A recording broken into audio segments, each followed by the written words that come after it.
Yangi hayotiy novostroykada 2 xona, 3 xona qilingan kvartiramizni ko'rsatamiz. Kirishimiz bilan o'ng qo'limizda hojatxonamiz bilan dushimizni joylashgan. Ko'rishingiz mumkin, juda ham chiroyli qilib remont qilib qo'yishgan. Keyingina ko'rishingiz mumkin. Chap qo'limizda mana kattagina xonamiz bor. Bu yoqda sifatli ishlatsanglar bo'ladi.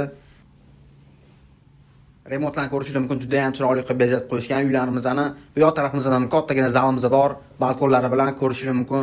Mana bu yoq qo'limizda yana kattagina holimiz bor. Holimizni ko'rishingiz mumkin. Bu yerga stol qo'yib ishlatsanglar bo'ladi. O'ng qo'limizda oshxonamiz, balkonni oshxona sifatida qurishgan, juda ham chiroyli qilib dizayn qilib qo'yishgan. Remontlarni ham juda ham chiroyli qilib qo'yishgan. O'zlarining uylariga qilgandek remont qilishgan. Dizaynlariga gap so'z yo'q. Mana balkonni ko'rishingiz mumkin. Balkonlarida ham mana kattagina joyimiz bor. Eshik romlarimiz ham juda ham bir chiroyli tarzda qilingan. Bu eshiklarimiz ham og'ir eshiklarimizdan oddiy tufta eshiklar emas. Ko'rishingiz mumkin. Podezimiz ham juda ham keng qilib ishlangan. Manzilimizda Yangi hayot birinchi radom oldida yangi qurilgan novostroykamiz 7-etajda. Uyimizning narxi 54.900 deyishyapti. Akalarimiz yana kelishib sunnatiga o'tadigan joylari bor.